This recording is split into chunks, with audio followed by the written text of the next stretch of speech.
expensive. We could just have a 4-race season. Daytona, Talladega, Daytona, Talladega. Oh, I think I switched to the wrong thing. Oops.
everybody, and welcome to the Daytona Summer Clash here in Daytona Beach, Florida. For the first time, we are organizing a plate race here on TNG. Joining me today in the broadcast booth is Charles Bowen, who is going to be covering his first iRacing race today. Charles, how are you doing? I'm doing very good. How about you, Jonathan? I'm doing quite well as well, but mostly excited because I think this race is going to be much better than the stuff that I've organized before. Actually, for the first time, we have double-digit numbers show up to the race, which is always good. And now that we're at Daytona, I'm pretty sure it's impossible to have a bad race. I don't think we've ever had a bad race at Daytona. No, trucks have always been kind of the highlight of speed weeks. Of course, you have the Daytona 500, which is the all-American race, but the trucks have always put on such a great show in February during speed weeks. So it'll be interesting to see how this race plays out. You join us here in the middle of practice with 7 minutes remaining, and Eric Heater is at the top of the board with a 49.471. We'll go ahead and switch over to him now. He is currently on pit road, but about to go out for yet another qualifying lap. Since it is pretty close to the 4th of July, a lot of drivers here are running patriotic paint schemes, including the number 99 of, who's the number 99? I forget who that is. I think that might be Caden Russell in the 99, who just spun coming off turn 4, but he is one of the drivers running a patriotic paint scheme, as well as the 56 of Luke Breitschoff. He's probably got my favorite paint scheme. We'll see if I can pull up a better view of it right here. No, that's a terrible view. That view also sucks. There, yeah, you can kind of see it there. Very nice paint scheme from the 56. Alright, 1 second, I just got to rearrange the windows here, so you're going to see that ugly UI pop up. No more, it is gone. Second on the board, Gabe Allen. In the Discord, actually, before the race started, Gabe Allen and Eric Heater were kind of talking about how they think that they're the favorites for this race, and I mean, that's definitely showing here in practice. The gap at the top of the board, only 0.004 seconds, so very close between the 16 and the 28, with 6 minutes remaining here in practice. Yeah, that sounds like they're going to be very fast in the race. Of course, that is race pace. This is just practice, so it'll be interesting to see.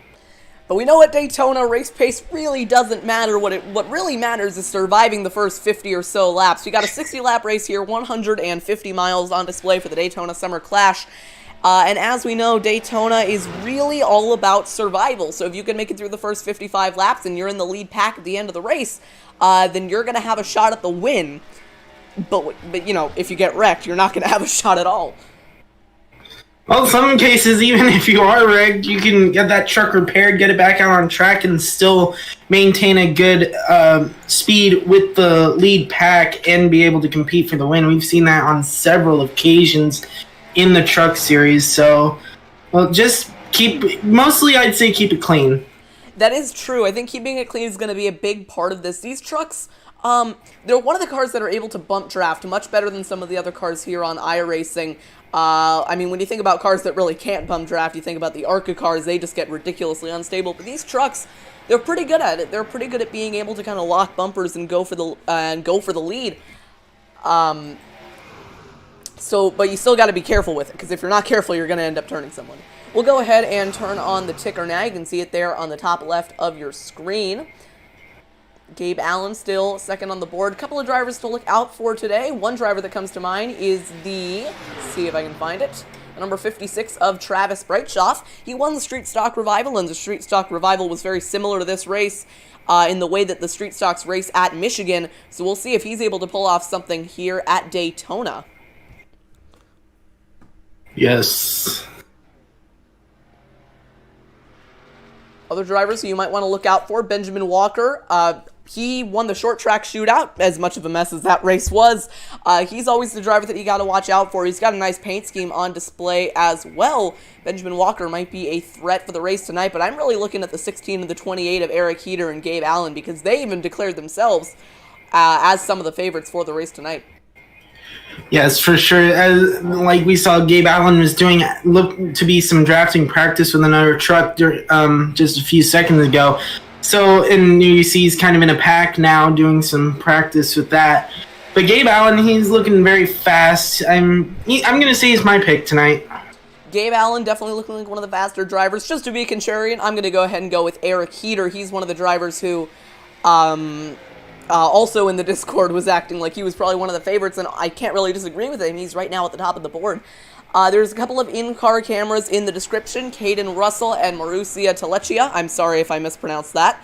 But if you want to take a look at some in-car shots, you can find the links to their live streams in the description. I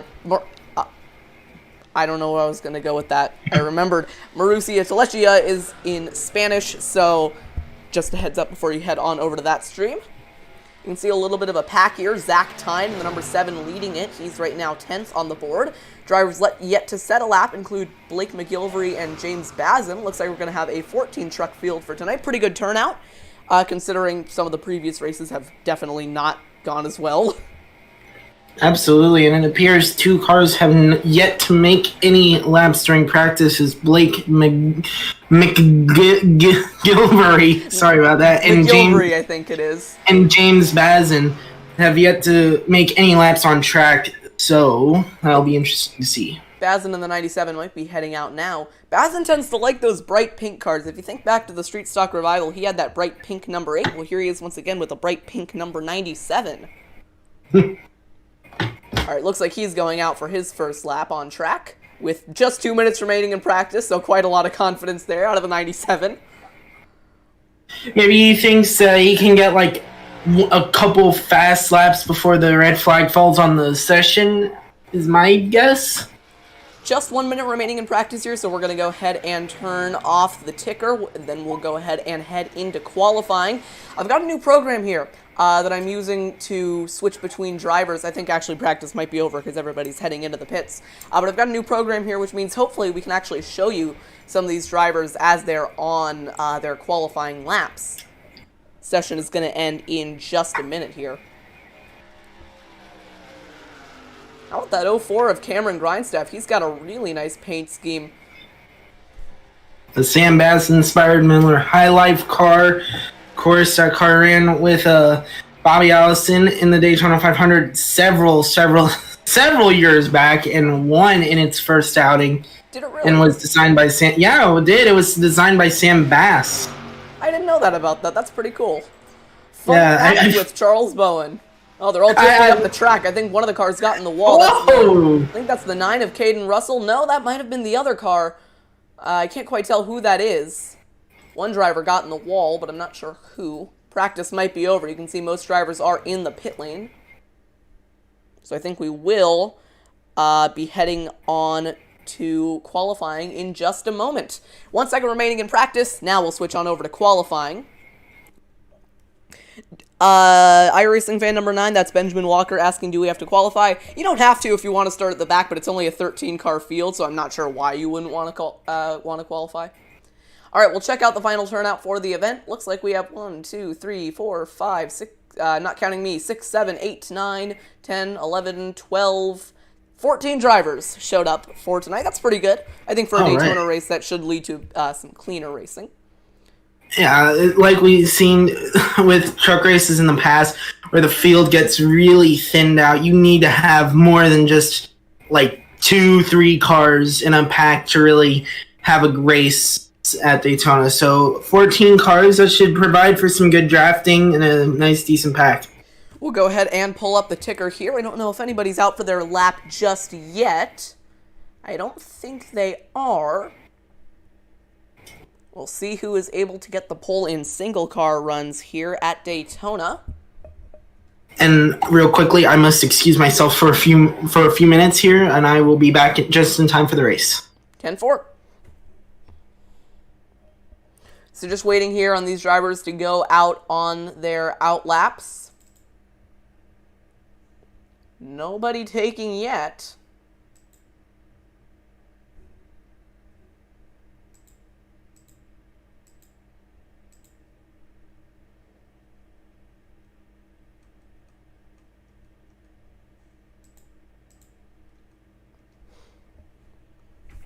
Three minutes remaining in qualifying. Doesn't look like anybody's gone out for their lap yet. Any takers? If there's any drivers in the chat listening, now's your chance to be on live TV, kinda.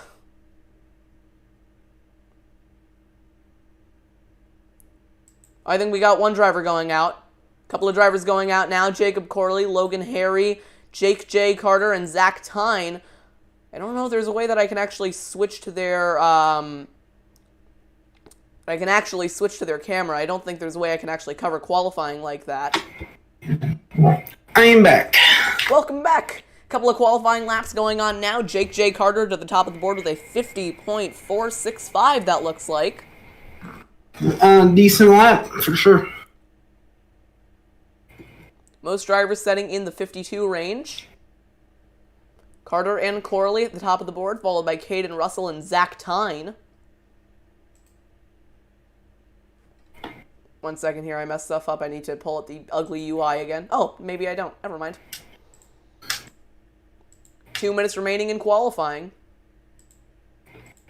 We should be seeing more times coming up as the session is coming to a close. Just 1 minute left. Gabe Allen to P3 on the qualifying with a 52.5 lap. Zach Tyne to the top of the board with a 52.457. Some other laps start to trickle in. James Bazin going to knock that off with a 52.425. That's fast. Look at this. We got a 52.4 all the way going down to third, and a 52.5, a 52.5, a 52.5, 52.5, a 52.9, and then another 52.9 to round it out. Oh, another lap coming in here. And I think that might have been Mauricio with a 52.946, Inigo Madrones with a 52.926 as well. Oh, never mind. So Mauricio said a 52.946. Eric Heater with a 52.966. Session coming to a close. Just 50 seconds left. 3 more drivers have to make their runs. Now 2 more.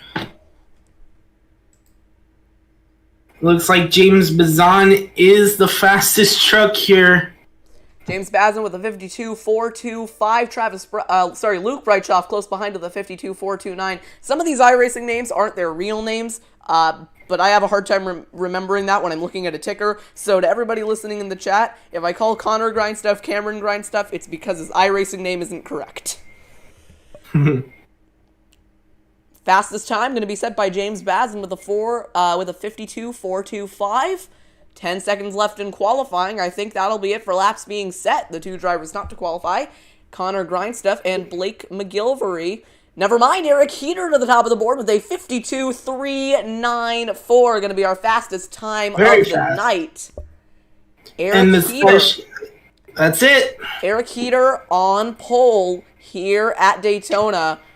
The first ever Daytona Summer Clash. Now, I say first ever as if there's ever going to be a second one. I don't know. There might be a second one. You'll just have to find out. Absolutely. I'm definitely looking forward to seeing how this plays out. We had an interesting qualifying session with Bazar leading the qualifying until the last second. So it'll be interesting to see how this race plays out. Drivers starting to line up now behind the pace truck.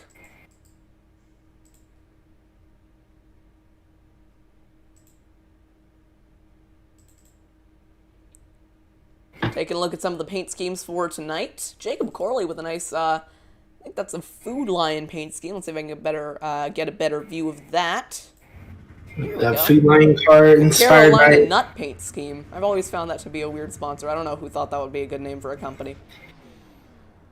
And I mean, it's better than Dylan Lupton's old sponsor in the Xfinity Series, Nut Up. Anyways, welcome to mature coverage of the Daytona Summer Clash. On pole, looks like it's going to be the 26. Sorry, the way that this is being organized on my screen here is just a little bit weird, but it's fine. I'm sure I'll figure it out. This is the first time I'm using the ATVO software, so you'll have to forgive me if I mess this up. I like that Rowdy Energy 70 truck there. That'll be the number 70 of, let's see if I can find him, Jake J. Carter. Oh, that's a nice car. That's a nice looking truck there.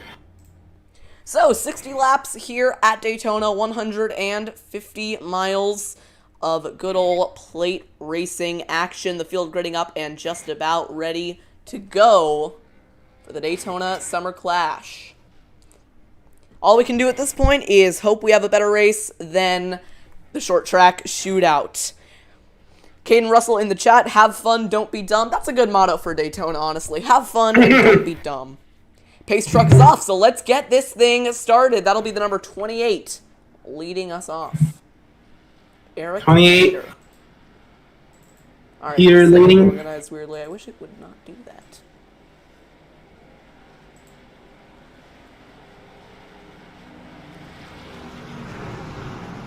Getting set for a fun night of action here at Daytona. Thank you all for joining us, to the 12 people in the chat. Whether you're tuning in through YouTube or the TMG website, you are in for a good showing. Pace truck now on the back straightaway.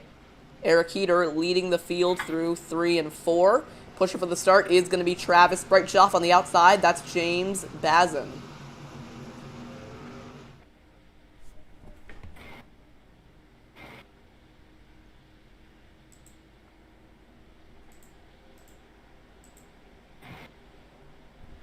Hope you're all excited, because I know I sure am. Down the back straightaway for the pace laps. Eric Heater going to lead us off for, hopefully, a fun night of racing here at Daytona.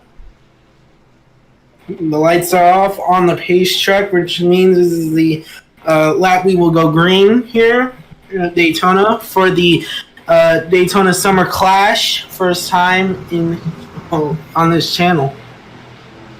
First time in history that there is an event called the Daytona Summer Clash being ran, because there has never been an event called the Daytona Summer Clash ran, to my knowledge. Pace truck is going to pull off this time by, and Barney, the best flagman in the business, is going to lead, is going to wave the field down to green. Why don't we go silent here as we get ready to go racing at Daytona? Green flag is out, and Eric Heater is going to lead us to green.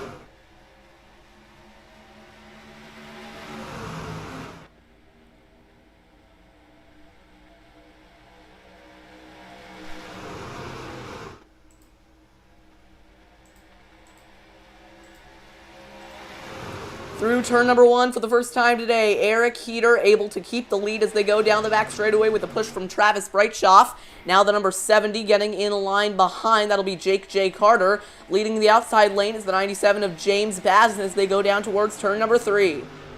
It doesn't look like Bazin really has any help on the outside line, but now he does. The 16 of Gabe Allen to his backside. He's pushing as hard as he can off of turn 4. Oh, we got a car in the wall already. Travis Breitschoff around. Is that going to bring out the caution? They're scrambling down the front straightaway to get around him.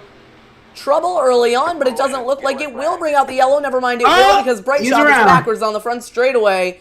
Caution is out for the first time tonight, and Breitschoff with a lot of damage. Man, we couldn't even make it a lap. Let's go back and take a look at what happened. That's not going to be far back enough. Let's go back one more time. So coming down the... Oh, that was too far back. Okay, well, I don't know what I'm doing now, do I? Let's do it this way. Still working out the kinks here, folks. So coming down the front straightaway, Breitschoff hopped out of line to try and go for a move, but unfortunately, Bazin came down just a little bit and got into the 56. Into the wall he goes. Nice avoidance by the number 16. Breitschoff gets into the wall again. He's completely out of control at that point. Bounces off the safer barrier. Oh, and he's going to come right down on the 666 of Inigo Madrones and gets spun around, locks up the brakes, and brings out the first caution of the night. Now, luckily, these drivers do have a fast repair, so they are able to use it to get their damage fixed up. That's going to be a big blow to Travis Breitschoff. Why don't we go ahead and go on board with Gabe Allen here, because he was able to make it through the wreck relatively unscathed. We'll go ahead and do it like this. Still working out how to do this perfectly, but I'm figuring it out slowly. All right, so on board with the number 16 of Gabe Allen as he comes down the front straightaway. And he's just going to get on the brakes and barely misses clipping the 56. Nice avoidance by Gabe Allen. We'll take you back live. We'll see if any drivers decide to come into the pit lane. So the first caution of the night is out on lap 3 of 60. We'll see if any drivers elect to use their fast repair. That's going to be a big blow to Travis Breitschoff, though. He is able to make it down the pit lane. Yeah, he was second on the inside line, and he was making a move that could have sent him to the lead, but instead it ended up in a travesty for Bradshaw. Travesty. Get it? Like, travesty. That was funny. Eric Heater going to lead the field into the pit lane, followed by Jake J. Carter. Cameron Grindstuff electing to stay on the racetrack. I don't blame him. I don't think these drivers are going to be too short on fuel, and staying out is going to give him the lead. Back into the pits, Eric Heater. He is down and away. Looks like most drivers electing to go with just fuel. But coming back to the green, it'll be Connor Grindstaff leading away. Once again, a reminder that if you're interested in seeing any in-car cameras, there is a link in the description to, currently there's 2. I'll go ahead and check and see if there's any more that were posted in the Discord, but I don't think there were. Actually, here, Connor Grindstuff is in the Discord channel right now for the Daytona Summer Clash. We're going to go check up on him, see if he has anything to say about his decision to stay out. Hello, yes, it's me, Jonathan Oates. Sorry to kind of bomb in here, but I saw that you decided to stay out under caution. Any reasoning behind that decision? Nope, not at all. Well, I wish you luck as we go back to green here. You are going to be the leader, so good luck out there. I am probably going to be really slow and get wrecked, so you know what? I appreciate the confidence. All right, thanks for talking to us, even though I kind of just barged in here at random. I might barge in here at random at later points in the race.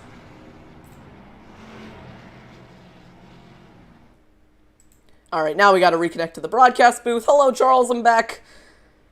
And we'll share Discord. Or OBS, I should say. There we go. All right, we're back. Yes, we are. So, talking to Connor, he basically said he had no reason to stay out other than, hey, why not? And I can appreciate that. So we'll see if he's able to get anything going here as we go back green.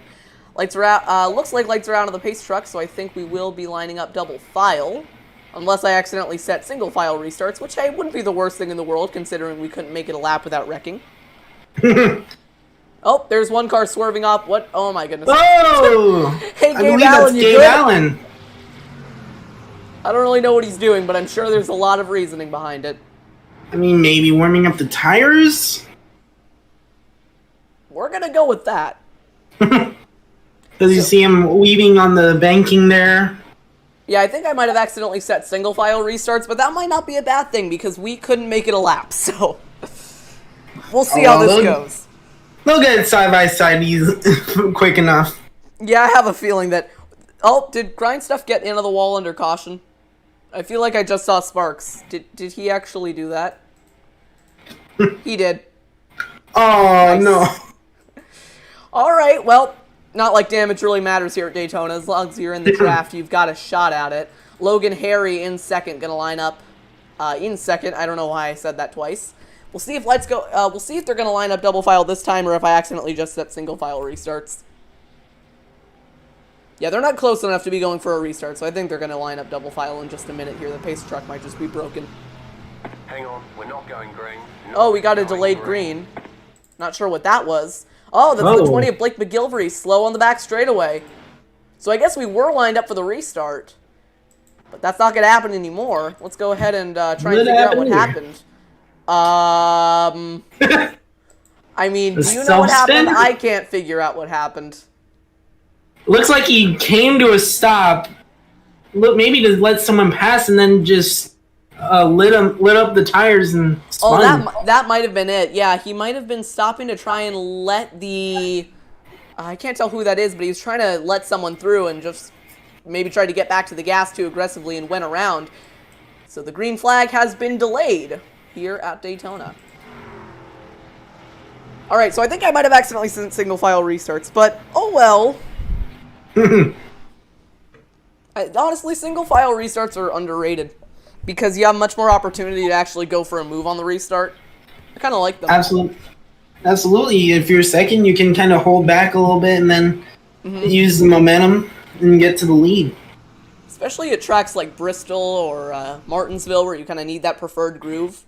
And I know there's going to be all the choose coners coming in here, but the reason I don't like the choose cone is it's like, okay, let's say you know, Daniel Suarez is like 29th, and he's the only driver to take the outside lane. But then they all stack up and they all wreck. I don't know. I just don't like the idea of like being able to kind of jump into whatever position you want. But single file restarts are cool because you have a lot more wiggle room to go for the inside or the outside.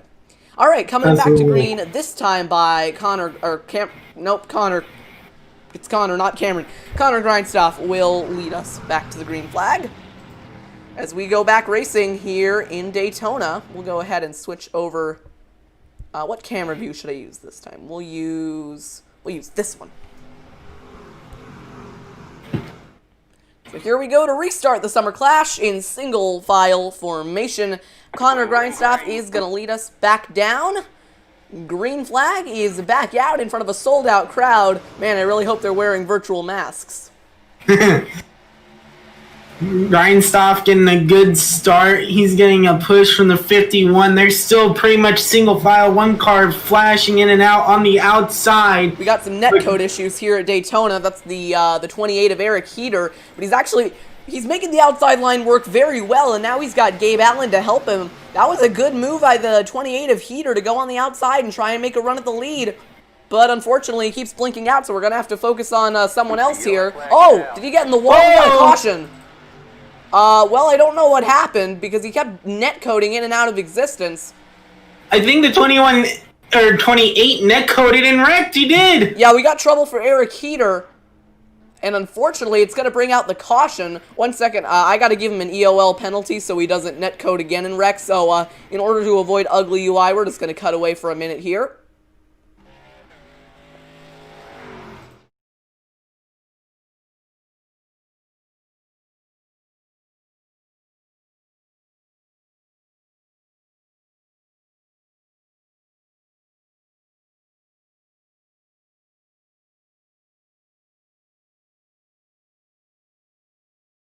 All right, we're back. I had to give him a penalty because generally you don't want people who are netcoding to be at the front of the field, and unfortunately, although Eric Heater I'm sure is a very good driver, netcode is just kind of an inescapable issue. We all have to face it at some point.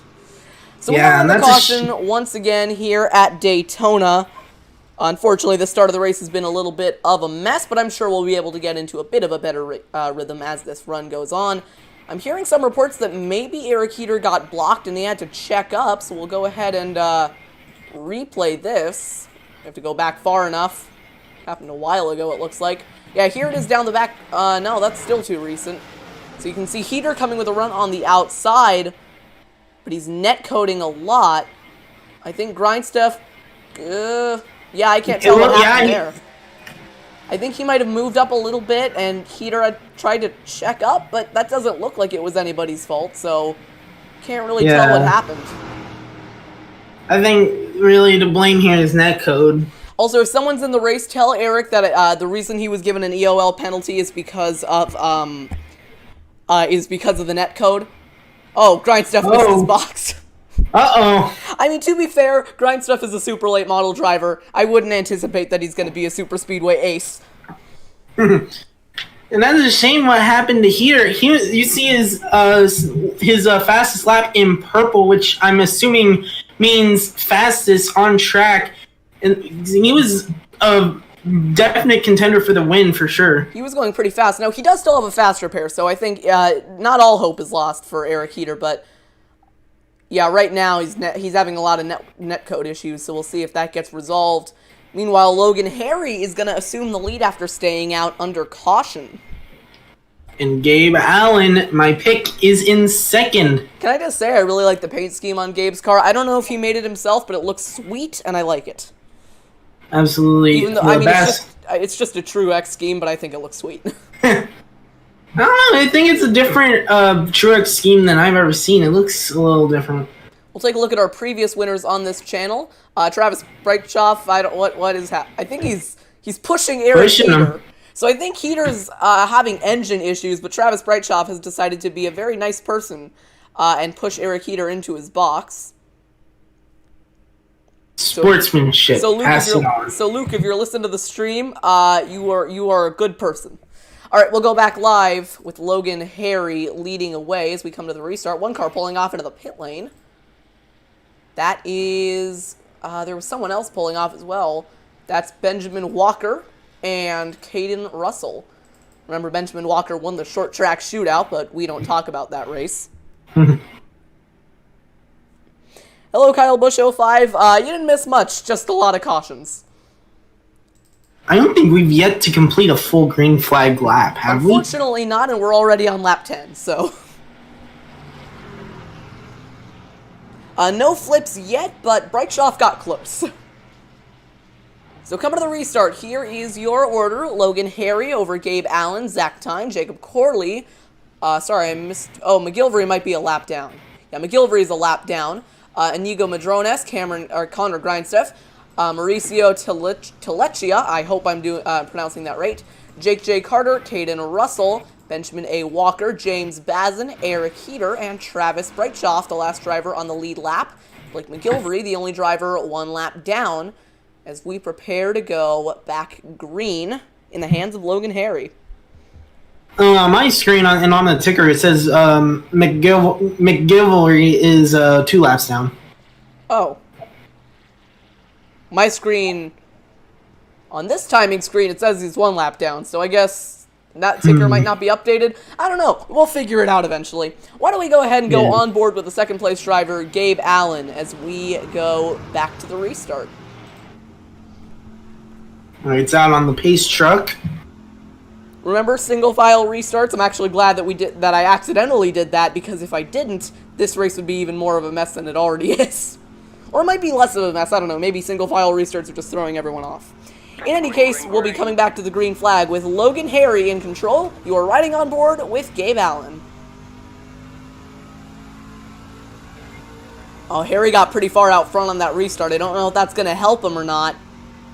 He's going to have Gabe Allen charging up behind him. He's going to go for the outside. Big run from Gabe Allen to the outside. No one's there to help him, but he still has the momentum. He's side by side with the 51 through turn 2. Nice job by Gabe Allen to be able to almost get up to the lead. He was leading for a moment, and now he's got Blake McGilvery to help him out on the top side. Side by side for the lead, you see Grindstaff going for a 3-wide move behind. The Super Late Model driver feeling pretty aggressive early on at Daytona. A little bit of contact, 16 up the track, 3 wide for second as we go through turn 3. Back down to, now it's down to 1 wide for the lead, but 3 wide behind, almost 4 wide. 4 wide down the front straightaway, that's going to narrow back down to 3 wide. Logan Harry able to hold on that chaotic restart. Gabe Allen on the outside going for the lead with a push from Grindstaff down towards turn number 1. Our first full lap under green has been an exciting one as Gabe Allen tries the outside again. He has the 04 of Grindstaff behind him. Grindstaff's going to the high side, trying to go 3 wide for the lead. He's got McGilvery coming to help. 3 wide, now the 16's in the sucker hole. Nah, Grindstaff doesn't have the help. He's going to fall back down to 3 wide with the 16. Now the 70 of Jake Carter on the inside as Logan Harry continues to pull away with the lead. Grindstaff going to fall back down into 2 wide, back down to single file down the front straightaway, but not for long. The 51 continues to lead with the 7 of Zach Tyne on the inside. They are pretty much parking the bus on the double yellow all around the track as Gabe Allen once again looks to the outside into turn 1, and the lap car Blake McGilvery, I keep getting his name wrong. McGilvery looks to the outside to help him, but nothing there. Yeah, it looks like for the most part it's single file around the bottom, but these drivers are moving around a lot, so this is what I would call exciting single file racing. This is actually my favorite type of plate racing. Of course I like, you know, the 3 wide stuff, but I kind of like it when they're all single file and you can really make a charge at the lead and stuff. I feel like it takes a lot more skill. Netcode issues for the 16, just a little bit. Meanwhile, bump drafting for the lead. That's getting pretty close. Opportunity down the inside for the 70, and he's going to turn Zach Tyne. Turns to 7. Car around, Zach Tyne. Did he keep it straight? And the 16's in the wall. He saved it. Zach Tyne saved it. What a save. We're still under green, but now everybody's spread out. Are there any cars starting to organize? Yes, there are. Jake J. Carter and Blake McGilvery. But we got to take a look at what happened to Zach. Oh, they're wrecking. Turn 3. Car around. That's Mauricio Telechia Zach Tyne able to make it through, but we have another caution out on the racetrack. Logan Harry has been able to keep the lead. Caution is out once again. We'll go ahead and take you back to see the save from Zach Tyne, because that was incredible. It looked like you might have saved it twice in that reg with Telecha. All right, take a look at this as they're coming down the front straightaway. We'll go ahead and find a better camera angle than what we have right now. There we go, that's a pretty good one. So down the front straightaway, Tyne looking up the inside. Meanwhile, Jake Carter goes down the inside. There's a little bit of there's a little bit of a room there, and I think they just drift up into each other. They make contact, but Zach Tyne is able to keep it straight, but unfortunately knocks the 16 into the wall. And he slides down the racetrack, but he still saves it. Keep your foot in it. We'll speed it up once again, and I just think going into turn 1. Comes back up onto the banking. And then he goes to the outside. Oh! Ooh, he got loose. Contact with Mauricio Telechia, and around they go in turn 1. And again, he saved it. He almost went around, but he was able to keep it straight again. You know, that looks bad, but I have a feeling what it was is Tyne was trying to move up to block Telechia, and I think he just wiggled a little bit, tried to save it, and I just think he got loose in front of the 1. Yeah, one more look at it here. Telechia has that run on the outside. Tyne goes up to block it.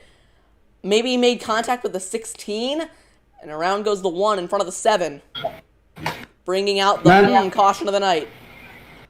You got to feel for Dave Allen, because he was pretty much the benefactor of a lot of damage in both incidents here. Through all that, though, Logan Harry has been able to keep the lead. Look who's back up to second. It's Grindstoff. Connor Grindstuff back up into the second place. He was making some really aggressive moves there. I mean, for a guy who most of his experience comes from short track racing and super late model racing, I did not expect him to be making that aggressive moves, but he was doing it, and it was working out for him. That's going to be the 99 of Jacob Corley. I think he is unlapping himself on the outside. McGilvery he pit with damage. Yeah, the 99 pit under green. Oh, yeah, we did see someone coming into the pits under green. So that's probably why he was unlapping himself. He was the first car a lap down. So under caution once again here at the Daytona Summer Clash. But the green flag racing we've has been very good. Yeah, it has been very exciting for sure, especially with Grindstuff making moves on the outside, Gabe Allen making moves, a lot of people just going all over the place, but keeping it clean for the most part. I mean, on one hand, you got to feel for all the drivers who have been taken out in those racing incidents, but on the other hand, it's been very good TV. So, oh, and did I mention there's 25 iRacing credits on the line? There is a reason that these drivers are being like this. Now, I'm new to this iRacing stuff. What does iRacing credits get you? Is that you able to buy, like, new assets for the game? Basically, you can just put it towards, like, buying new cars and tracks. Meanwhile, we got one driver coming into the pit lane. Anybody else going to react? Somebody fakes out there. Oh, I don't know what button I just pressed, but it went to a weird camera angle. All right, couple of cars coming in. Led by the 88 of Benjamin A. Walker and the number 56 of Luke Breitschoff. Madrones in as well. This would also be a good time to remind you all that if you're interested in seeing any in-car cameras, the number, who is it? Number 9? I think, yes, the number 9 of Caden Russell has an in-car camera, and so does the, what number is he? I can't figure it out because I don't remember. The number 1 of Mauricio Telechia for our for any Spanish-speaking viewers in the audience. Both of those live streams you can find in the description of this broadcast. Thank you to those who are tuning in through the new TMG website. I'm gonna plug the website again. I don't think there are any people tuning in through the website, but if there are, thank you very much. Lining up for the restart, and for some reason they're going double file. Maybe someone in the race decided to go double file, not quite sure. I don't know, are there any in-race admins? I don't think there are. But in any case, we're lining up double file this time. One second, I gotta figure out why we're lining up double file this time. I can't figure out why we're lining up double file this time, so we'll figure it out. Coming back to the green flag on lap 17 of 60. You know, I gotta be honest. I think Connor Grindstaff has a shot at this because he's been making really aggressive moves. And, I mean, if they continue to work out for him like they have so far, I think he's got a shot at the win. For sure. Like we said, he was making 3 wide moves on the outside, which is very hard to do. But he was making it work. All right, they're lining up double file. I'm not quite sure why that is, but I'm sure they have a reason. Logan Harry in the number 51 is going to lead us back to green. Green flag is back out here in the Daytona Summer Clash.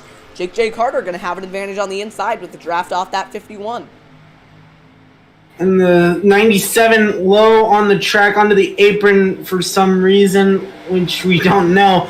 But the 51 had a great jump on the start. Good jump by Logan Harry to get out to the race lead. Meanwhile, the number 99 of Caden Russell hopping out to the outside, trying to make a move, but couldn't find anything there. He's going to try it again down the back. He's going to get back in line. A little bit of swinging around down the back straightaway. He's going to try it again on the high side. I mean, you know, I thought the Grindstaff was making aggressive moves, but take a look at that number 99 of Caden Russell. Side by side for third.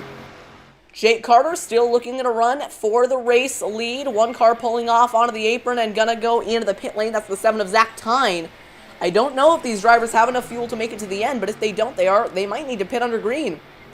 Meanwhile, the 04 of Grindstaff going to stay on the inside while Carter goes to the outside. A little bit of bobble out of the 70.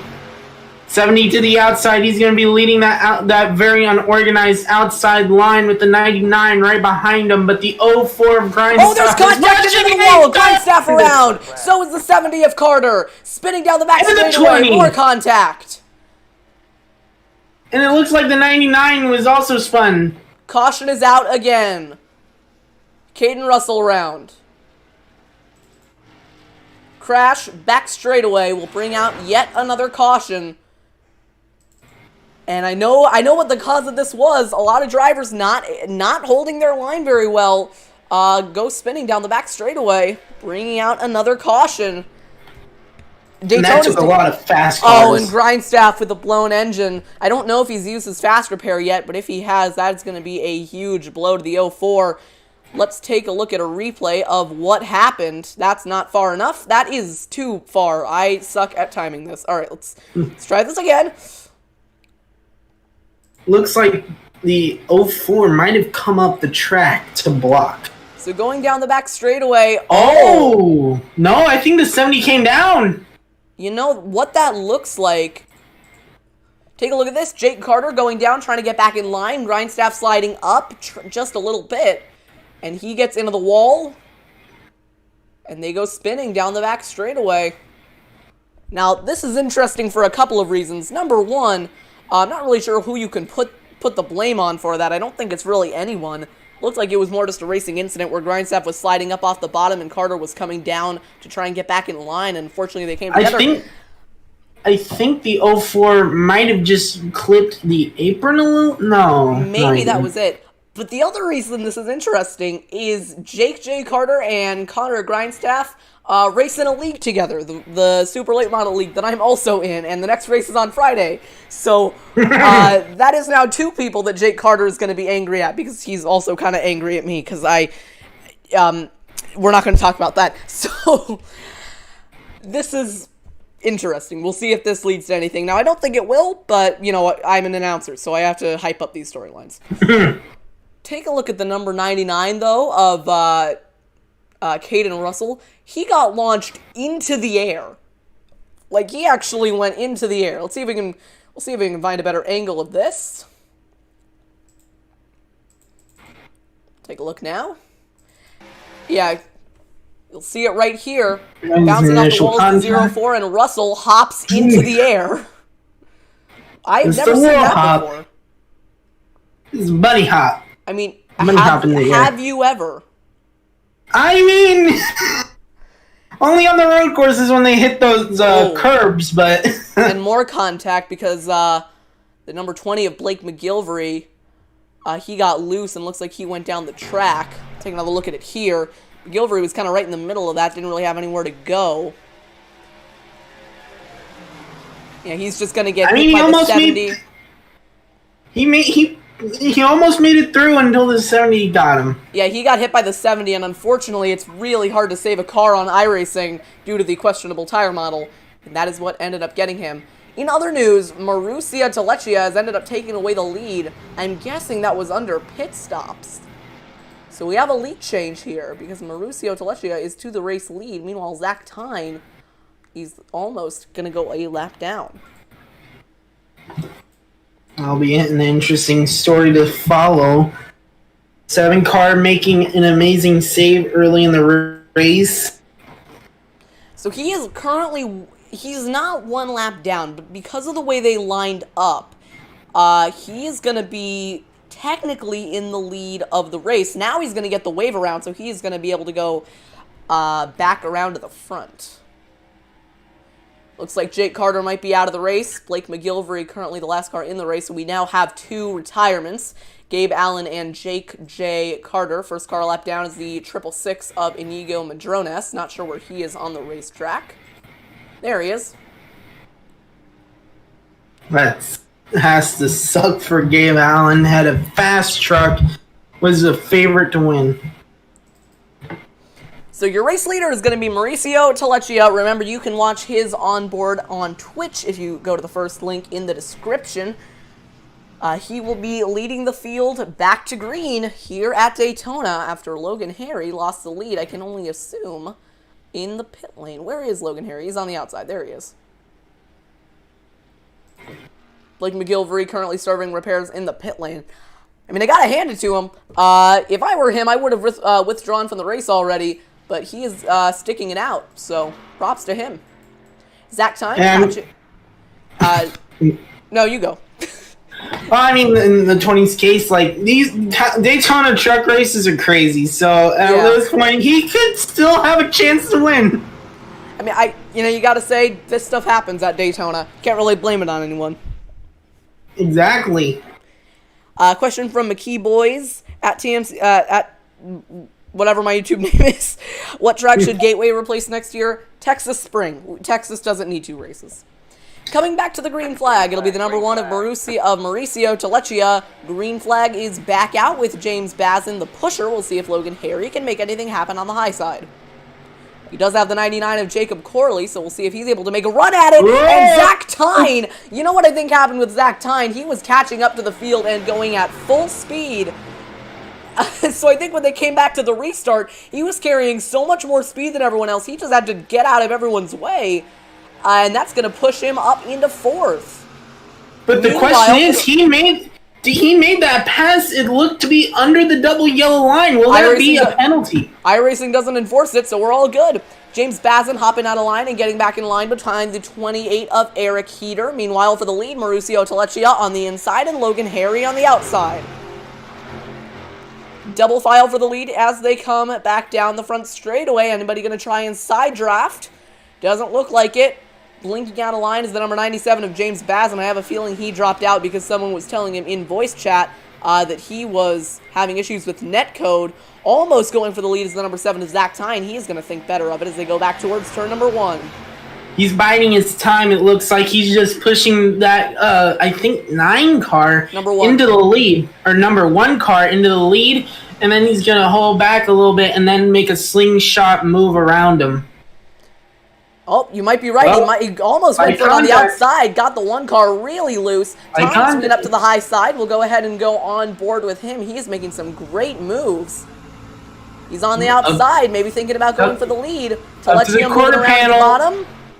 Side by side for the lead. He's not quite clear yet. He's got the 51 on his bumper. Clear. The 7 car from sliding through the infield grass on the front straightaway to the lead. Nice move by Zach Tyne to take it away here at Daytona, approaching the halfway mark. He was able to get a good push from Logan Harry and take away the race lead.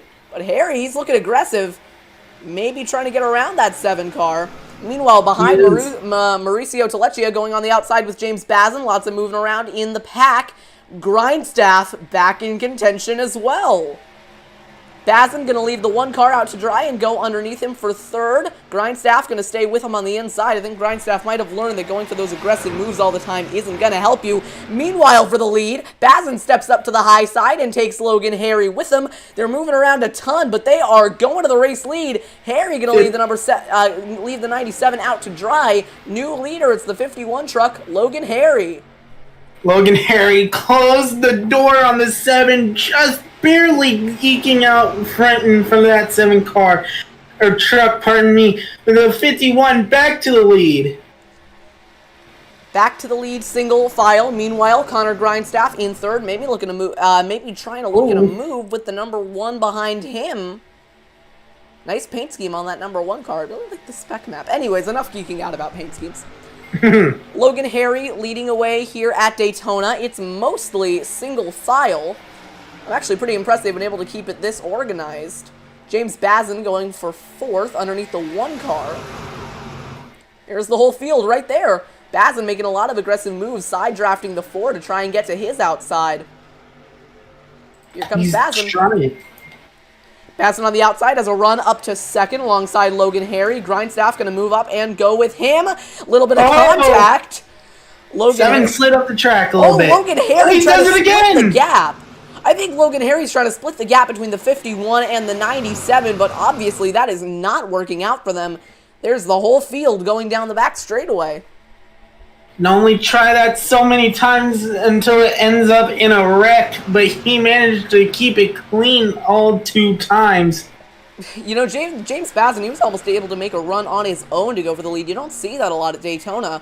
He's trying it again. No, you don't. I don't know, he's making some really aggressive swings, and I don't know how that's going to work out for him. He's going to slot back in line. Yeah, you see, it looks like he lost a lot of momentum. The draft, the great equalizer. It's really hard to make. Never mind. I thought Zach Time was going for the lead there, but he wasn't quite. He didn't have enough of an overlap to get any room from the 51. Oh, the 7 again! He's still trying to force the 97 up the track. You know, I don't know if that comes down to inability to hold a line or what. A lot of drivers going below the apron, maybe trying to lag out to the back. Unfortunately, with such a small field, you can't really do that. Side by side for 2nd. Props to Bazin. He has been able to make this work the entire race without any help up there. Yeah, he definitely has a great truck if you're able to do that. As the 7 looks to the outside, he's going to block Bazin for that position, and he's going to use it as a push back to the lead. Goes to 7. Zach Tyne in the lead, but don't count out the 97 or the 04. They're looking pretty strong on that outside lane, coming to the halfway mark here at Daytona. 97 now on the outside of the 7, trying to get everything he can. Now the 51 slides up the track to the back end of the 97. He's going to push, but there's nothing really there. You know, this could end up being a race against time. There's 25 minutes left in the allotted session, and after that it's going to automatically end. So we'll see if these drivers can complete the rest of the race, because if they can't... Oh, we had a crash! Contact between Grindstaff and the 97, they're both wrecking! Into the wall goes the 97. Telechia got a little piece of that. Sliding goes the 04 of Grindstaff, bringing out the caution. That was something else for sure. Grindstaff stopped on the inside. He is able to get it back going, but the caution is out. We'll take a look at a replay. Going into turn number 3... Did Grindstaff slide up the track? He did. He did. Grindstaff sliding up the track, more contact, and they end up going around. Yeah, after a while, you can only postpone a spin like that for so long. Telechia got a little piece of that on the high side. Hard to follow what happened to Bazin because he was basically netcoding the whole time. And take a look at Travis Brightshoff just sliding by on the inside. That was smooth. Take a look at this. So Brightshoff sees the wreck coming. Go on board here. That's not a very good angle. But he can see the wreck coming. So right now he's on the high side. He sees them wrecking, so he's just going to back out of the throttle, and he's going to get right through it. Well, he wasn't in a very good position. He was able to make it through the chaos. Good move, and also note the contact in front of him, almost turning that Carolina 99 into the outside wall. Zach Tyne going to lead the field into the pit lane. Now, if you don't mind, this isn't going to interrupt the coverage. I'm going to see if there's any way I can extend the length of this session so we don't have to cut it short. Give me 1 second. I'll be right back. All right.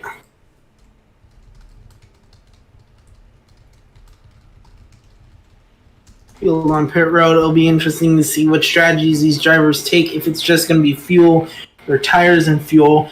And if it is tires, and it looks like a 7, he's off. He's away. He will lead off of pit road. Alright, so I'm looking at it now. I'm not sure if there is a way that I can host it, or that I can extend the session. I wish there was. Give me a second here, guys. I'm going to try and do something from within the game, but we will be right back here on TNG.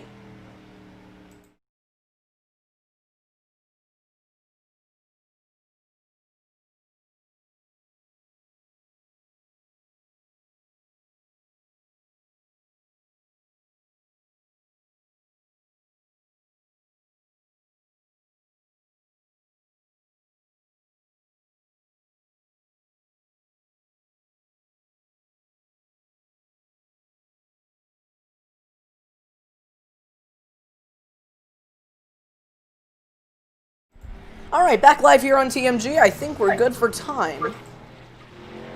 Pace truck, the lights are going to go out this time by. We're just past halfway now, 30 laps to go here at Daytona with Zach Tyne in control over Logan Harry and Caden Russell. Once again, if you want to take a look at Russell's in-car camera, there is a link in the description.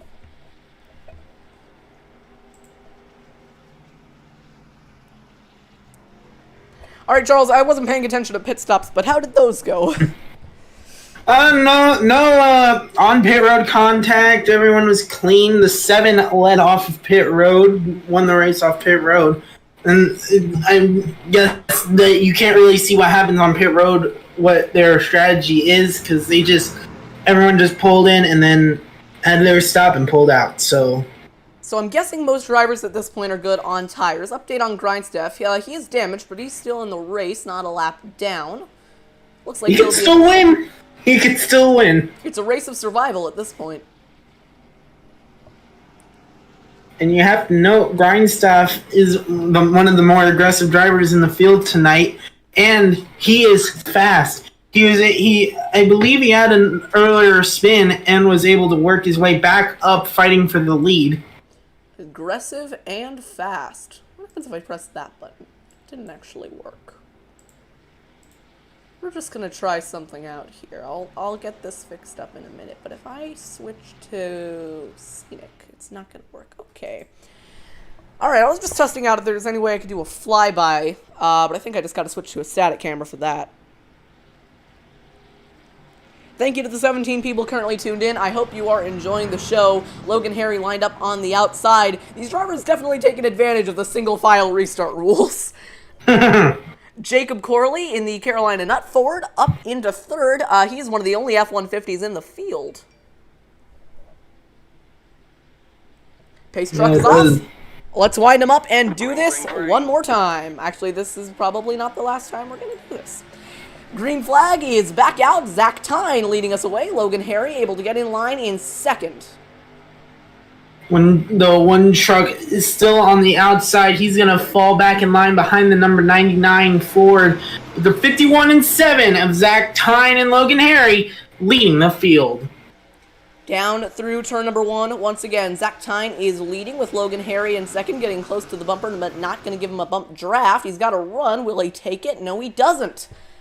Another thing to note, not James Vazen, Caden Russell and Benjamin Walker, they actually had plans to work together in this race. And right now they're right beside each other. They're pretty close. Not exact. There's one car in between them, but I think they might have also agreed to work with him. So we'll see if that ends up turning into anything. Double car tandem right now out front of the field. They've got a good 4/10 of a second gap, it looks like, back to third. So Zach Tyne and Logan Harry pulling away here at Daytona. But I'm guessing if the rest of the field gets organized, they're going to be able to run him back down. Absolutely. Down through turns number 1 and 2. Once again, the race leader's pulling away. What? Logan Harry going down the 51. inside. What has happened to the 51? I have no clue. Maybe that's something happened to that 51. Oh, I have Maybe- no idea what just happened, but that is going to compromise the 7 of Zach Tyne and lead the 28. He's fat. Well, actually, no, the 28 is a lap down currently. So Eric Heater trying to put himself back in the lead lap. He's done that. Now he's hoping for a caution. Mauricio Telechia back into second. Meanwhile, the pack is starting to split up here. And you'll see, yeah, these drivers starting to split up into kind of the main pack, and then the rest of the field kind of unorganized. Zach Tyne, meanwhile, he got shuffled out of line. He's trying to put the 28 another lap down, but all that's done is open up a lane on the inside for the 1 of Mauricio Telechia to go down the inside and take away the lead. Brightshoff's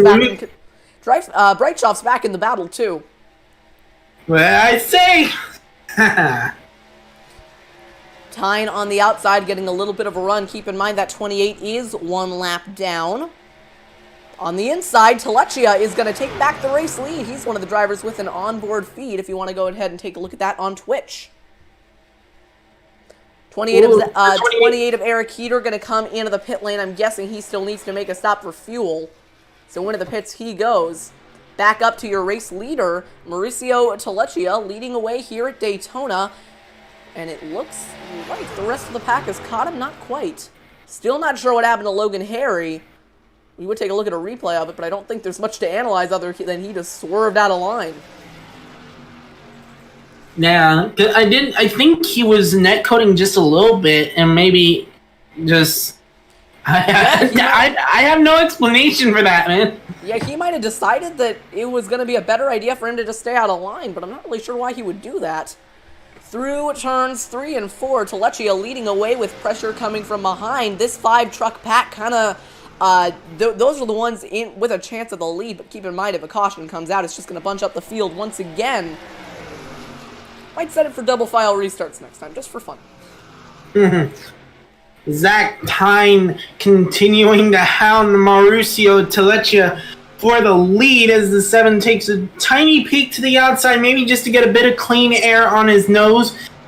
But right now, it's still 1-2 Mauricio Telechia and Zach Tyne. Yeah, you gotta watch out for overheating issues. Tyne gonna try and make a move down the back straightaway, but that's gonna shuffle him out of line, and unfortunately, Brightshoff is gonna take advantage, but maybe not. I don't know, Tyne's still hanging strong on the outside, not clear. As Mauricio Telechia is going to slide up the track just a little bit, enough to wriggle up the 7, and he's going to fall back to 3rd. I think he was side drafting him to try and get to the race lead, and it's working. Tyne is able to, without any help, stay on the outside. Meanwhile, the 5-truck pack is whittled back down into a 4-truck pack. And I'd like to say a huge thank you to Inigo Madrones for not Kevin LePaging the field. Back up front, Tyne is holding strong on the outside, and Brightshoff is thinking about going up to help him. Brightshoff right now, he's kind of the middleman, literally kind of running a middle line now on the outside. Just looked like he was just to the outside, now goes to the inside. That was a good try. Brightshoff had a shot at the lead, and he was gonna take it. We'll take a look at a replay of that right now, because that was impressive. Brightshoff swings low on the racetrack, but unfortunately, it was not enough to get alongside the 7. Back live. Jacob Corley starting to catch up to this pack as well. And it's very lucky there was room between Tyne and Telechia, or else Brightshoff would have pretty much done exactly what happened to him on lap 1, getting sent into the outside wall. Yeah, he would have gone around pretty handily right there. Zach Tyne continuing to lead here at Daytona. Lap car of that looks like James Bazin going to get out of the way. Oh, Brightshoff's not sitting still. He's going to the outside, and he is going to take away the lead. Everyone's going with Brightshoff right now. Brightshoff moves down. He's going to lead Telechia out to dry. Now that's going to hook up the number 99 of Jacob Corley. But he's not going to be able to get to the bumper in Tyne. Haha, funny joke. Oh, speaking of Tyne, look at this. He's going to try and thread the needle on the middle line. He tried it, and he's actually got a run here. Telechia now, he's going to go with the 56 like he did before. Brightshoff able to hold on to the lead here at Daytona. Tyne, it looks like he's going to be battling for second with Mauricio Telechia, who is on the inside, the 7 of Tyne. Not enough momentum on the outside. Side by side for the lead. Tyne on the outside. Doesn't have any help, but he's got a shot at it. Trying to make a run work all on his own. It's not really working out for him. The 7, he's trying to get everything he can, but it's just not enough. Meanwhile, Caden Russell and Benjamin A. Walker have hooked up and are now working together trying to catch the lead pack, but I doubt that's going to work out for them. I don't know if they're pulling any time, but I don't think they are. This is the battle for the lead that matters. Zach Tyne giving it another shot on the outside, trying to hook up with Jacob Corley. Yeah, the 99 of Jacob Corley now catching up to these 3 trucks right now. They almost went 3 wide there. I think I know what Corley's giving it a shot at. What Jacob Corley is trying to do is he's hanging back, because if these 3 trucks at the front continue to battle it out like this, then they're going to wreck, and Corley is going to go right to the lead. I tried that strategy before in the NASCAR Legends car, and it gave me the win, so I think Corley might be trying that out as well. Zach Tyne falling back to third as Brightshoff is holding on to the lead. It looks like Zach Tyne kind of gave up for the moment of trying to get second and the lead with only 1 truck. Coming to 19 laps to go. It is getting down to crunch time. Brightshoff blocking all over the place for the race lead. Now Zach Tyne has the preferred line on the inside of Telechia. He's going to get second. Will he go to the outside, try and make a pass on Brightshoff? He will. He is going to give it a shot at the outside, but it's not going to give him enough of a run, so he is not going to be able to go for the lead just yet, but maybe down the back. He's hooked up with Telechia. All he's got to do now is make the move.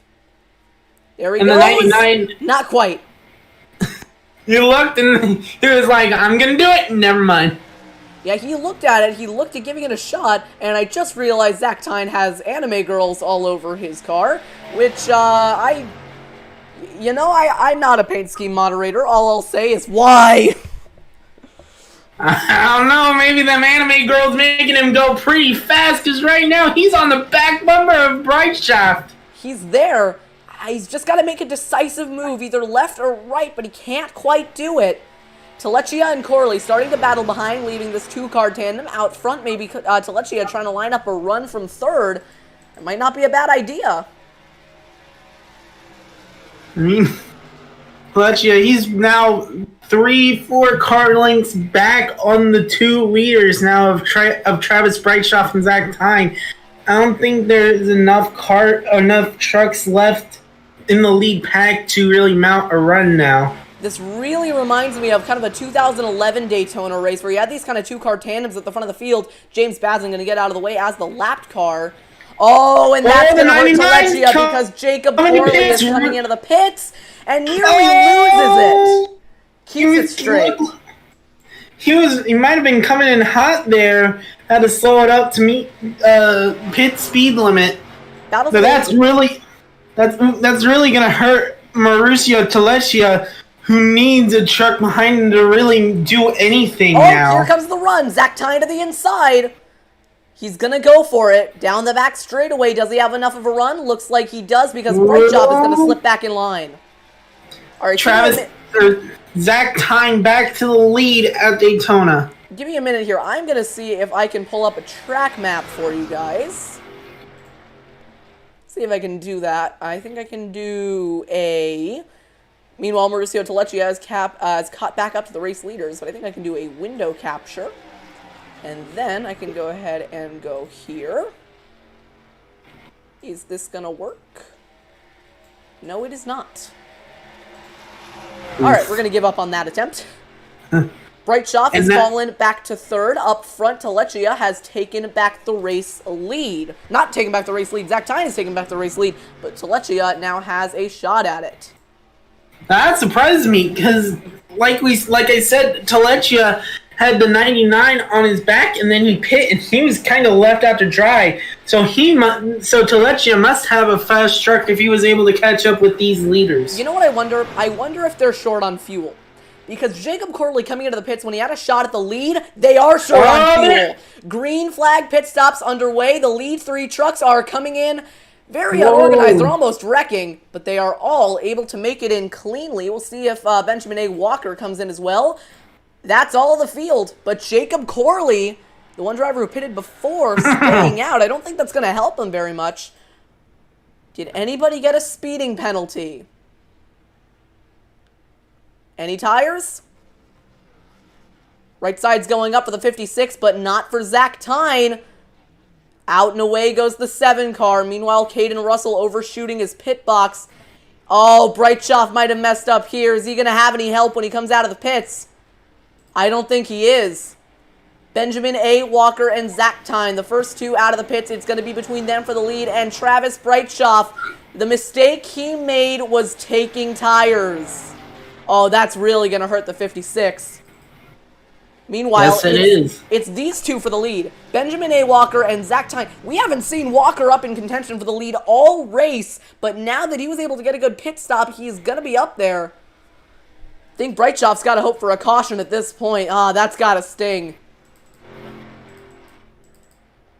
Back to the lead. Benjamin A. Walker, winner of the short track shootout. Now he's got a shot at it lined up behind the 7.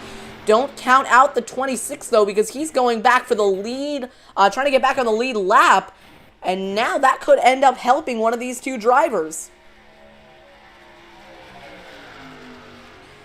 Well, the Daytona Summer Clash has gone very differently than I thought it would, but in any case, it is extremely interesting. Jacob Corley started to get hooked up with Travis Brightshoff. Maybe they're trying to make a run at the lead. I don't think they'll be able to. But it's these 2 cars in control, coming to 10 laps to go. And remember the session time. We could be running short on it. Now, on ATVO, it says there's 11 minutes left in the session, but I think that there might be more than that. So we'll see if that's accurate or not. Down the front straightaway. Is Walker going to make a move? Looks like he's just content riding behind the 7, but he's got the 26's help. 26, quite out of the race win here, but he is in this lead pack of 3 cars. Well, he is 1 lap down, so we do have to consider that. Yes, we do. Sorry about that. I don't mean to bring up the UI like that, but sometimes I have to do that when I'm bringing back up the stream. So this is for the win right here. Zach Tyne, Benjamin A. Walker coming to 10 laps to go, but are they going to make it on time? Behind, Jacob Corley and Travis Brightshoff have linked up, but there is a 7-second gap between them and the race leaders. I don't know. I don't think there's any time for them. Could see a caution. Don't count out that. Walker's looking. He's not going to make the move. Coming of Eric Heater to the outside. I think what we've got right now is the best 2 drivers in the field going for the race win. Is Walker going to make a move? Doesn't have a shot. He's linked up with the 7 going back towards turn number 3.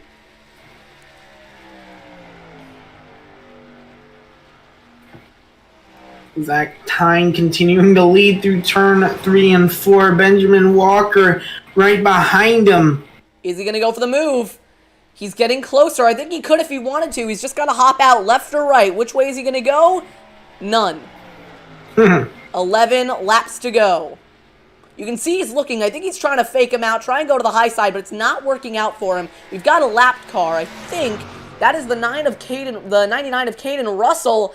And now we have something interesting. Caden Russell is Walker's teammate. So are we going to see any team orders at play here? Telechia goes that was lap the one down. of Telechia.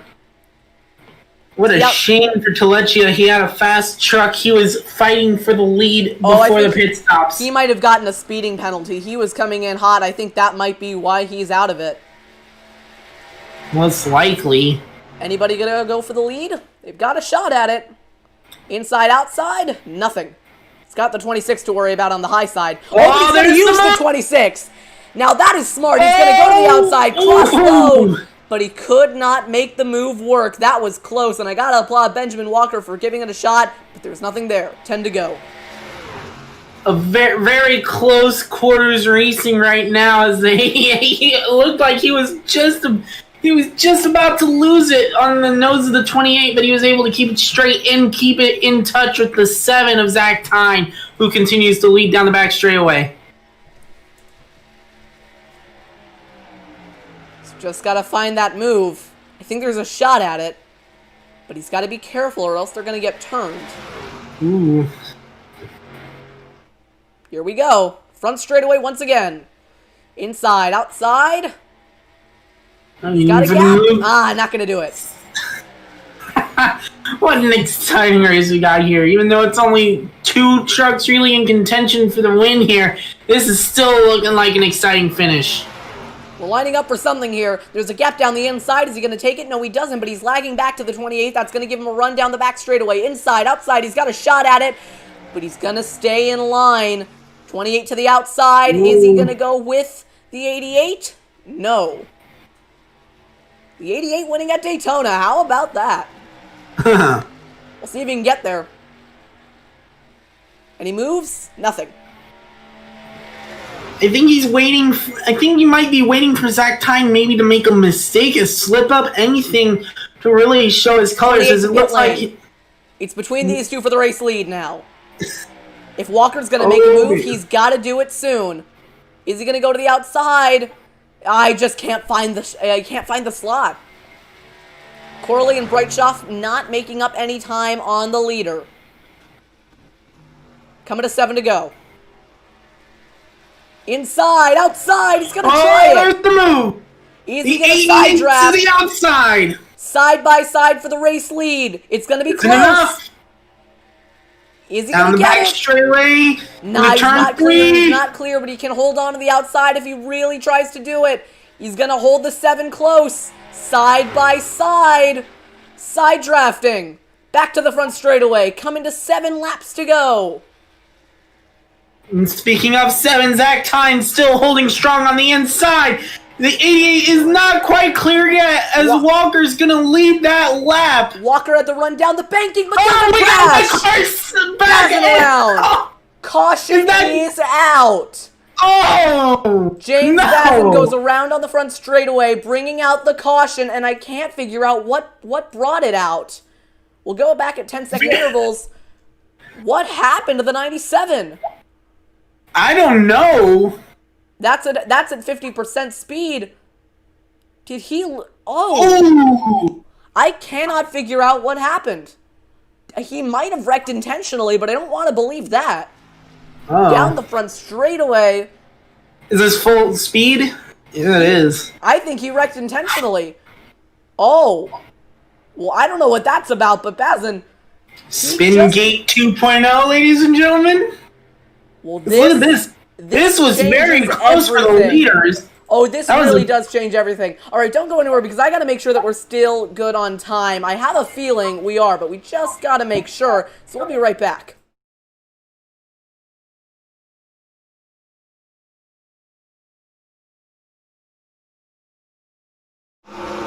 That's all right. I went to the wrong screen for a minute there, but I gotta believe that we're still good on time because we only spent 35 minutes in. This is a 2-hour session, and we only spent 35 minutes in the in practice and qualifying. We've only spent just over an hour in the race, so I think we're good until the end. But James Bazin, he's slow on the back straightaway, and I don't know how he went around. He stopped on track. He might bring it into the pits, but let's see how this turns out. Whoa! Oh, something happened on the front straightaway. Yeah, one car almost what's going on? Binned it. And the pace truck just drove through a truck. But how about this? Benjamin A. Walker made that move perfectly because at the time of caution, he was leading the race. Let's go ahead and go back here. All right, that didn't work very well. So this is the 88 of Benjamin A. Walker. And coming down the front straightaway, at the time of caution, he had the lead. Yeah, he had just cleared the 7 of Zach Time, not by much, but he had cleared him. Let's see if I can find any lights on the track that would tell us when the caution did come out. I can't really tell when the caution came out. Well, you can see right there when the lights are on right there. Let's go on. How about this? Let's do James Bazin. I think we should be able to see when the caution came out. It happened before the line. But what we do know is that Benjamin A. Walker was able to beat Zach Tyne to the caution flag. And this will set up another restart. Yeah, and we are still in regulation, ladies and gentlemen. I'm not sure what the green white checker overtime procedure. Unlimited? Alright. Unlimited green, white, checkered finishes, but hopefully we don't need to use too many of them. Benjamin A. Walker going to lead the field back to green. I'm guessing lights are going to go out on the pace truck this time by. Yes, they are. And it looks like on the scoring pylon, James Bazin might be out of the race now.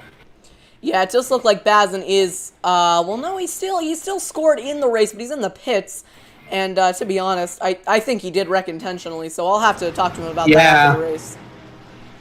And also, we need to talk about how the leaders skimmed him past him. So James Bazin confirming in the chat that he had a technical issue that his wheel disconnected. Okay. Ah.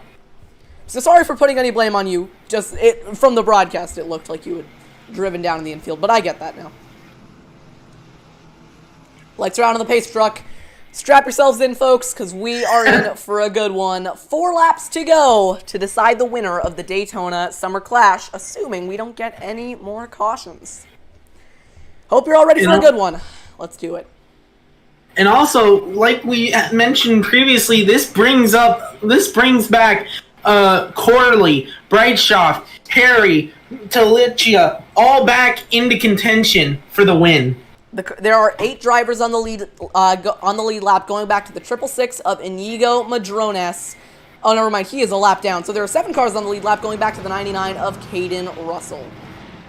Get ready, guys. We are in for a good one. Pace truck is going to pull off this time by, and we are going to go back racing at Daytona with 4 laps to go in the Summer Clash. This event has gone better than I anticipated. Thank you all for tuning in. Let's finish it up, and let's finish it up good. Green flag, let's go back racing. I kind of messed up the commentary there, whatever. Zach Tyne, he's staying side by side with Benjamin Walker. Is he going to find a slot down the inside? Nah, that's occupied by Corley now.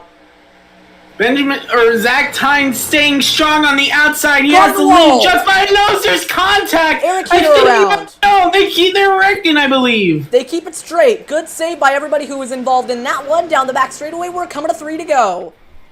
Walker on the inside. Zach Tyne on the outside. This battle for the race lead. Lots of shuffling around middle of the pack now. Travis Brightshoff into second. How about that? Luke Brightshoff all the way up into second. He is going back for the race lead. You got to imagine he is crushed by the mistake he made on pit road. He is looking for redemption. After spinning out earlier in the race, he's got everything to play for, and he's got a shot at it now. Don't count out the 51. Logan Harry is back in contention as well, side by side for the lead, and Travis Brightshoff is going to go back to the point. Travis Brightshoff on the outside. He's not got the lead quite yet, but he's closing in. Meanwhile, going back down to the bottom is Logan Harry, going to push Zach Tyne back to the race lead. Benjamin A. Walker in second. Is he going to go to the outside with Harry? Not going to do it. 3 wide behind. Talicia in the middle of it. They're wiggling around middle of the pack. Walker looking to the outside. Gets blocked. Nothing there.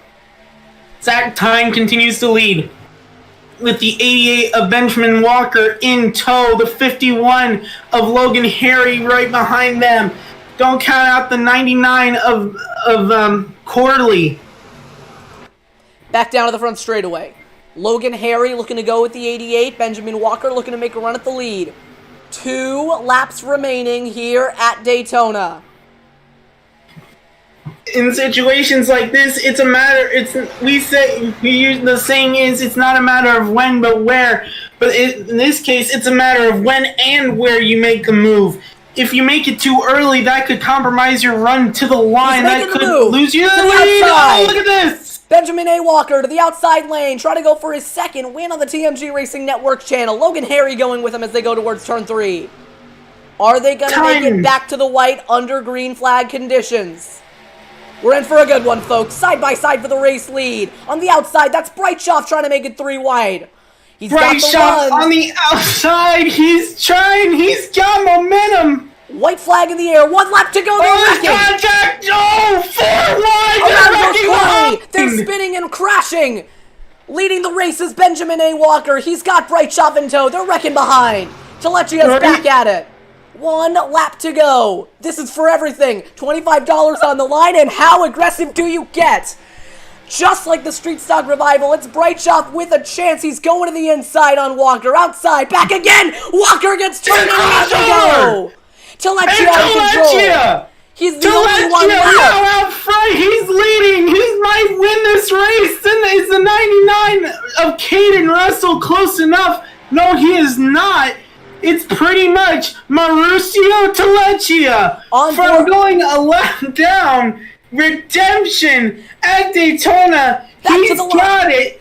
Back to the line. First, Mauricio Telechia is going to win the Daytona Summer Clash after an incredible last lap turn of events that involved the top 2 getting taken out. Mauricio Telechia has won at Daytona. What a run at the end of that race. Incredible job by the 1 car to take it all the way to the front and win the Daytona Summer Clash. What a finish. We're gonna see if he wants to do a post-race interview here. I'll pull him up on the Discord, see if he wants to do it. What a race back to the line. An incredible last lap here. We do have Luke Brightshoff in the general channel. We might, we'll try and kind of move in with him here. Let me make a new voice channel real quick so we don't have to have, like... Oh, right, I forgot I'm not the admin of this. All right, 1 second. All right, things might be a little bit messier. I'm going to move into general as Mauricio Telechia on the front straightaway is probably going to burn it down. We'll see if he decides to do that or if he's just going to pull it into the pits. Why would I intentionally wreck you when I'm in second? All right, way too many people here. We're going to do this one by one. Can we, we're going to start off with Benjamin A. Walker, and then can we move out everybody else? So if your name is not Benjamin A. Walker, please leave. All right, so we'll start off with you, Benjamin A. Walker. You had the run. You were there. You could have had a shot at the lead, but unfortunately on the last lap, trying to block the run from Brightshoff, you get turned onto the outside wall. Can you walk us through kind of what you were seeing while that happened? Well, I was just trying to hold him, and I didn't even block him, and he just turned left right into me and just turned me. So when you were going down the back straightaway, I imagine you saw the run coming from Brightshoff. I haven't been able to look at a replay yet, but when you do, who do you think was... I mean, I know you're going to say Brightshoff, but were you trying to go for the block, or were you just kind of in the way? I wasn't trying to block. He just straight out wrecked me. Benjamin A. Walker disappointed after a frustrating result here at the Daytona Summer Clash. Next up, we're going to bring in Luke Brightshoff to get his perspective on the situation. So give me 1 second. I'll pull him into general. Well, actually, we should see if he wants to do an interview. As we do that, we're going to go ahead and pull up a replay of what happened there on the last lap. You could hear in his voice, Benjamin Walker not happy with what happened. Clearly upset with Brightshoff, and to be honest, I can't blame him.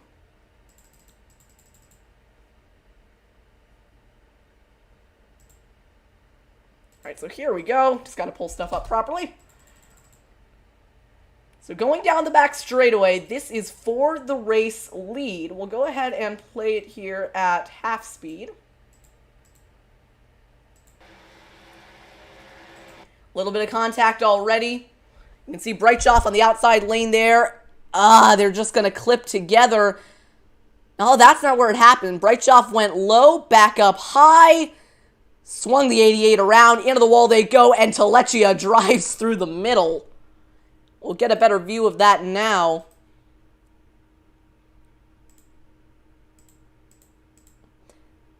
Let me pick a better camera angle. There we go. That's not it. I want to pick that one. Hello, Jonathan. Oh, is this Brightshoff? No, This is Pixelfreno, Mauricio. So, first of all, congratulations on the win. That's got to be one of the most exciting finishes I've seen on iRacing. But you did an incredible job there navigating that last lap. Can you kind of take us through what you saw there as you were heading through the wreck on the last lap? First of all, I pray for a yellow flag because I was a lap down. And I think when we stopped in the 45, 46, we did the stop, and the leaders, just the top three. And the guy behind me, Travis, was going by the left side, so I couldn't take my pit box. So I have to push the throttle, and I get a black flag, 40 seconds, and I say, well, my race is screwed. But I found out that maybe it should be a coincidence or something incredible if the yellow come by. And so I did the 40. I get up the pits, and 3-4 laps later, the yellow flag was out, and I was just screaming. I couldn't believe it. And I have the lucky dog as well. So I was praying then for, oh my gosh, I was praying for something happen, because I was on the back side, on the back of the entire formation. I was on the back side because the lucky dog, and then the drop to the end. But somehow people start crashing. They were doing 3 wides, too risky. Man, it was hilarious. I was overtaking like 4 or 5 lap cars. Then the crash at B1, and then I was on the 4th or 3rd position. And the leaders, Benjamin and Zach, collides on the backstretch, and I went through. That's the other thing I wanted to talk to you about. That avoidance on the back straightaway was incredible. Yep. I mean, did you really do anything to try and get through that other than just check up and hope for the best? I just say something's gonna happen. Someone's gonna crash. I just want to my throttle, full throttle. And please, something happened to me. Bless me on my car. I have the Jimmy Johnson skin. Jimmy Johnson protect me this time. It's my shield.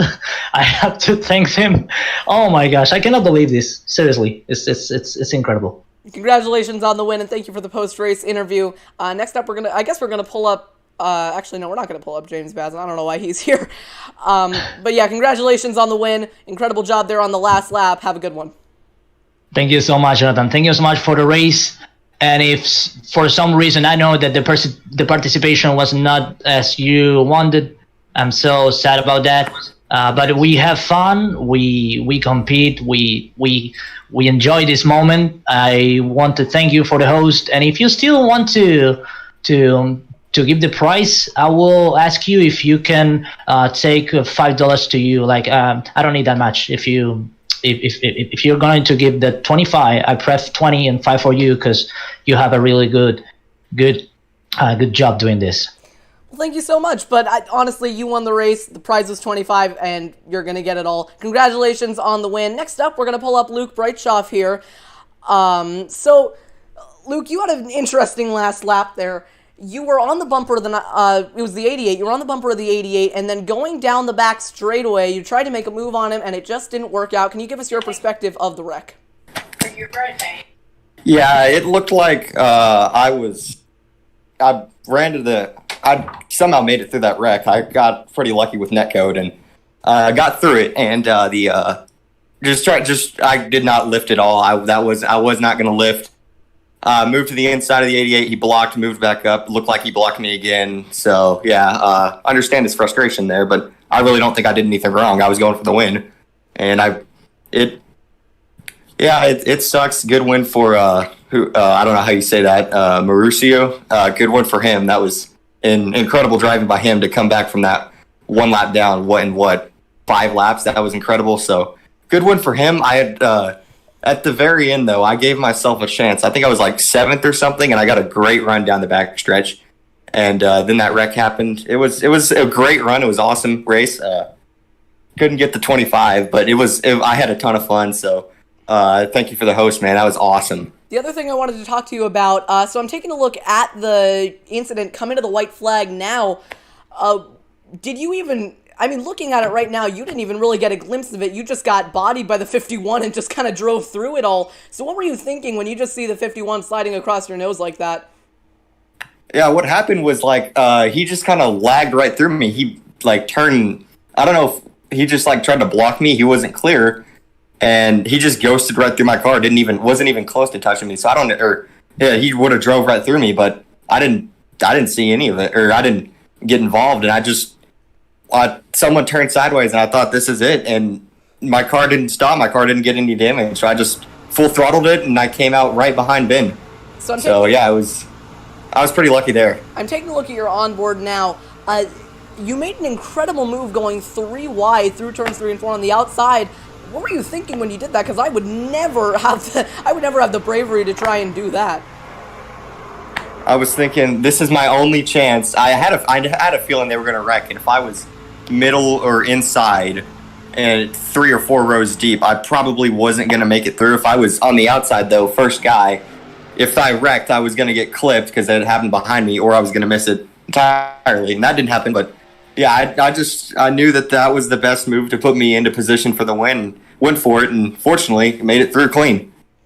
So nice job on your finish there. Congratulations on the aggressive moves. Definitely were a lot of fun to watch in the broadcast. Unfortunately, it didn't quite work out for you or Benjamin Walker. But either way, thank you for showing up for this race. Oh, yeah. Thank you for hosting. That was awesome. All right. So I think that is going to do it for the broadcast of the Daytona Summer Clash. Hopefully you all enjoyed as much as I did, because this... I'm going to call this race a success. Charles, before we sign out the broadcast, do you have any closing thoughts? If you're still here. Are you? Oh, right. Oops, I'm not in the right Discord at all. All right, now we can connect to this. All right, sorry, I'm back. So, before we sign out the broadcast here, Charles, do you have any final thoughts on what went down today? Yeah, it was an amazing race. Like you said, this was definitely a success on your part. Watching the replays when you were doing your interviews, just an incredible last lap, and congratulations to the winner for sure. He managed to just eke his way through the back straightaway catastrophe, but congratulations to him, and what a race. Yeah, I mean, if you look at a replay of what happened on the last lap, Walker and Brightshaw literally went flying up and in the air in front of him, and he just held it full throttle through the middle. I thought that was an incredible move out of Mauricio. Congratulations to him. If you are listening into the stream, you will receive your $25 very shortly, just after we sign out the broadcast. Thank you all for watching today. I sincerely hope you enjoyed. The next iRacing event that I'm going to be doing on this channel is going to be... Anyone want to do drum roll? Nah, it's fine. Is going to be the Pro Mazda at Richmond. That's one of the best combinations that I've seen. Sign-ups for that are going to be going out soon. Expect that race to be around maybe July 17th or so. But until next time, this is Jonathan Oates and Charles Bowen signing out. We hope you enjoyed the Daytona Summer Clash. We'll take one more look at the final wreck here, coming to the white flag. Yeah, there's a little bit of contact between the 7 and the 51, and it was on from there. So thank you all for watching the Daytona Summer Clash, and I will see you all next time when we go racing Pro Mazdas at Bristol, or not at Bristol, at Richmond. And there actually is one more event we're going to do, but I'm going to keep that one a secret until Friday. So thank you all for watching, and I will see you all next time. Once again, any final thoughts before we sign out? Congratulations to Mauricio on the win. I believe I said that. I pronounced that right. Definitely a race worth of. Definitely a great race to make iRacing broadcast debut, as I put in the live stream chat. Thank you for having me on here. All right. Well, that's going to do it for today. Congratulations to Mauricio Tellechia on his big win at the Daytona Summer Clash. Here he is coming to the checkered flag. I hope you all enjoyed, but until next time, this is Jonathan signing out for the final time. I know I've already said goodbye like 12 times, but we will see you all next time. Goodbye, everybody.